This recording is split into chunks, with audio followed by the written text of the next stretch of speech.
Assalamu alaikum, dear brothers and sisters. I know many of you guys have very positive view about China. However, our love and respect of China did not come from China was so good. It came from China is an adversary against United States of America, which is understandable. However, as your Uyghur Muslim brother who grew up in Beijing and East Turkestan at the same time, I do think I'm qualified to educate my Muslim brothers sisters around the world about China and the Chinese Communist Party. That started from the chairman Mao. Mao was born 1893 in Hunan, China, and his father was a businessman. He was pretty wealthy. And as a businessman, he wanted his son to work hard and make money.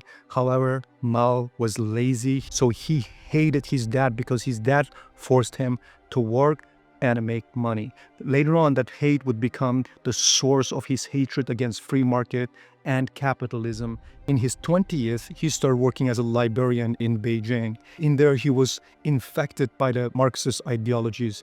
As one of the few people who really read the Marxist books, in 1921, he became one of the 13 founding fathers of the Chinese Communist Party. In 1937, Japan invaded China. In that time, there were two factions in China. One is Chinese Communist Party, Gongchandang. Another one is Chinese Nationalist Party, Kuomintang. Kuomintang was led by Chiang Kai-shek. Chiang Kai-shek and Kuomintang, for the 8 years, they were fighting Japan. They were defending their nation. However, at that time, Mao was not fighting against Japan. Mao was fighting against Kuomintang and mobilizing the millions of peasants around China to convert them to Chinese Communist Party members. In 1945, America throws 2 nuclear bombs in Hiroshima and Nagasaki. After 2 weeks, Japan surrenders. That is how Japanese left China after getting nuked by the United States of America. And that time, imagine for entire 8 years, Kuomintang was fighting against Japan. They were exhausted, they were drained. However, Mao and the Communist Party,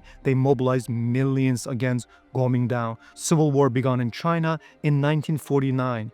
Kuomintang collapsed in China, they escaped and they became Taiwan. As soon as Mao comes to power in China, what he does, he starts land reform.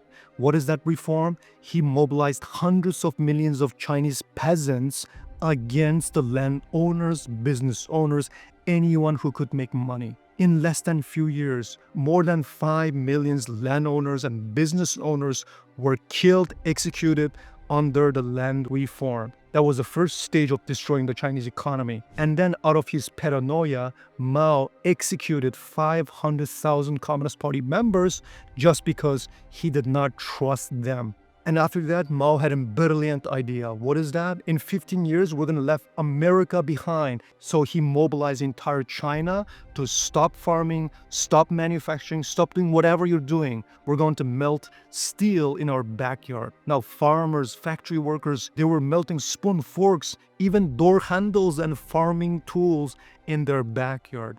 Because of this great leap forward reform, entire Chinese economy collapsed.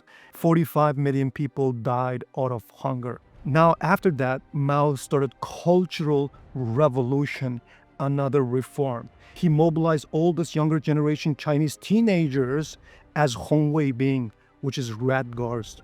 Against whom? Against intellectuals, professors, teachers, anyone who has knowledge was killed by so-called Red Guard. In Cultural Revolution, more than 2 million people got killed. Now, in one side, we've learned Adolf Hitler killed 20 million people. In another side, we do not know the founding father of this China that we look up to killed 17 million people. And it's so fascinating that in Surah Baqarah, Allah said, when it said to them, do not cause corruption on earth. What they said, no, we're not corruptors. We are reformers. Under the label of reform, Mao killed 70 million people. My dear brothers and sisters, I understand anti-America sentiments. However, China is not your hope. China is not your savior. China is one of the biggest corruptor in this century because your 20 million Uyghur brothers and sisters are under occupation of the Chinese Communist Party. Millions of them are in the concentration camps. So please, it's time to wake up. It's time to educate our Muslim brothers and sisters around the world against the Chinese Communist Party, one of the greatest evil of this century. Please make dua for your Uyghur brothers and sisters. Please share. Take care. Assalamu alaikum.